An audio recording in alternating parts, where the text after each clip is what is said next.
Hola, si estás pensando en preparar el TOEFL o el IELTS, posiblemente te estés preguntando cuáles son las diferencias entre estos dos exámenes. En este video te voy a contar específicamente sobre las diferencias en la sección de Reading de estos dos exámenes. Quédate, no te lo pierdas. Hola, mi nombre es Dana Lomagno y me dedico exclusivamente a la preparación de exámenes para admisiones internacionales. Tengo una amplia trayectoria en la preparación de los exámenes de TOEFL, IELTS, GMAT, GRE y SAT. En este video te voy a contar específicamente sobre la sección de Reading de los exámenes de TOEFL y de IELTS. Y por supuesto, si querés conocer sobre las secciones de Speaking, de Writing y de Listening, no te pierdas los videos que te dejo en la parte de comentarios. Empecemos.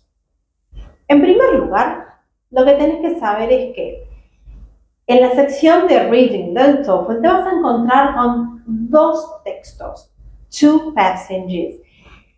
Estos dos textos tienen una longitud de más o menos entre 400 y 450 palabras, más o menos una carilla, un poquito más, ¿sí?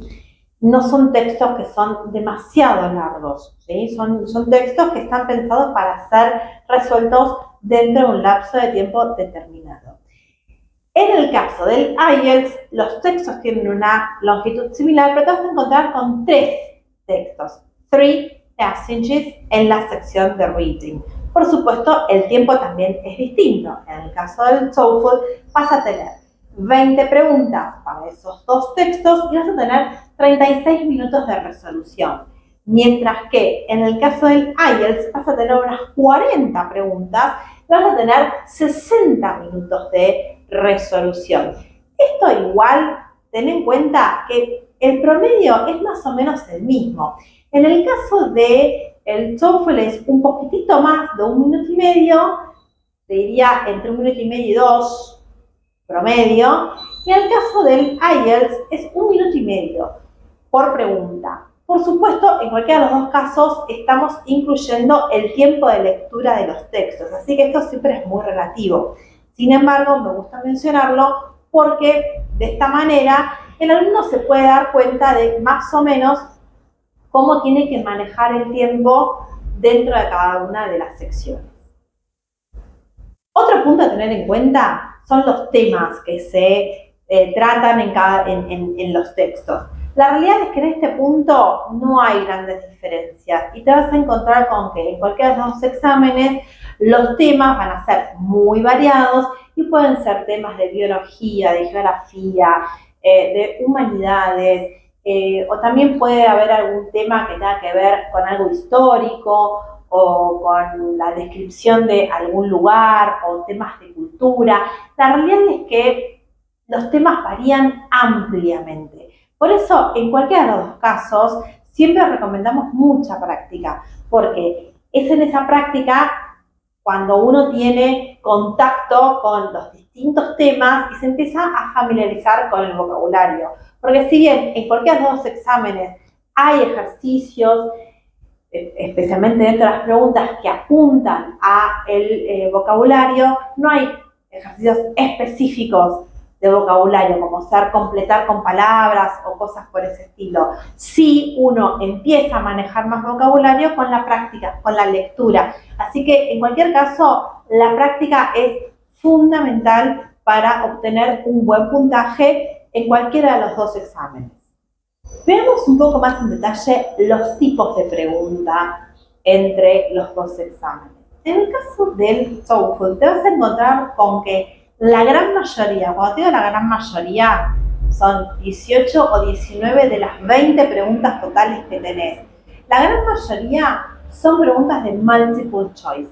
Es decir, vas a hacer la pregunta, 4 opciones y tenés que elegir una que es la correcta. Solamente te vas a encontrar con un ejercicio, a lo sumo 2, esto puede llegar a variar, que es el summary question, que en este caso, dentro de una situación determinada, tenés que elegir 3 opciones de 6 oraciones que se te dan. O sea, de 6 oraciones tenés que elegir 3 para completar una idea. por supuesto te lo estoy diciendo muy por encima, ¿sí? Pero básicamente de eso se trata esa pregunta. Pero va a aparecer una o dos veces a lo largo de toda la sección. Así que te diría que todo el resto de las preguntas son relativamente bastante mecánicas porque son de multiple choice. O sea que también dentro de la preparación aprendes cómo encarar este tipo de preguntas y después con la práctica vas a ir mejorando el resultado. En el caso del IELTS, acá es un poco distinto. Si bien también hay preguntas de multiple choice, y no te olvides que aparte son 40 preguntas, hay, mira, todos estos tipos de preguntas y algunos más. Esto es así como un resumen. Te vas a encontrar con preguntas de multiple choice, te vas a encontrar con preguntas de matching, donde tenés que asociar una parte de la información con otra parte de la información, las preguntas de labeling, donde vos tenés una palabra o una frase que vas a tener que usar como etiqueta o como título de los distintos párrafos, por ejemplo. También te vas a encontrar con los ejercicios de completion, que puede ser note completion, sentence completion, summary completion. Y acá te vas a encontrar también con ejercicios que vas a tener que completar con una serie de palabras que se te dan, y en otros casos tenés que vos proveer la palabra. Esta, digamos, es una gran diferencia, porque una cosa es cuando uno tiene que seleccionar información, como sucede en el multiple choice, que, ojo, no significa que sea fácil el multiple choice, pero uno tiene ahí la información y es una estrategia de trabajo bastante particular que se aprende, que se trabaja en las clases, pero no deja de ser el mismo mecanismo para todas las preguntas.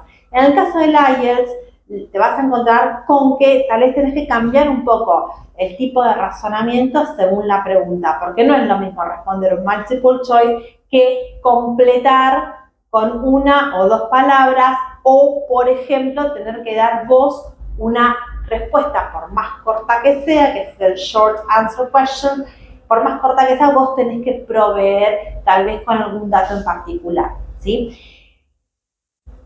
En cualquiera de los dos casos, en la preparación aprendés cómo resolver cada uno de los ejercicios, pero a veces puede suceder que al tener tantos tipos de preguntas distintas, suponga un esfuerzo mayor y es como que uno tiene que pasar de un tipo de pregunta a otra muy rápidamente. En algunos casos tenés que determinar si la información es verdadera o falsa o no está contemplado. La realidad es que son muchos los tipos de ejercicios que hay en la sección de reading del IELTS contra el mismo formato de pregunta, a pesar de que cada una de las preguntas apunta a información distinta, pero el formato y la mecánica de la pregunta se repite en el TOEFL. Podríamos decir que esta es la gran diferencia entre los dos exámenes. No quiero decir que uno puede ser más fácil que el otro o viceversa, pero la realidad es que posiblemente en el caso del IELTS necesites un poquito más de práctica. De todas maneras, en cualquiera de los dos casos, la práctica es necesaria, no solamente por el tipo de pregunta, sino, como te dije antes, para estar bien familiarizado con las temáticas que aparecen en los textos y también para adquirir mayor velocidad de lectura. Bueno, estos te podría decir que son las diferencias principales en la sección de reading entre el TOEFL y el IELTS. Te invito entonces a que te quedes a ver los videos que te dejo acá abajo, donde te cuento las diferencias en las secciones de listening, de speaking y de writing. Y cualquier duda que tengas, también vas a encontrar todos mis datos de contacto. ¡Éxitos!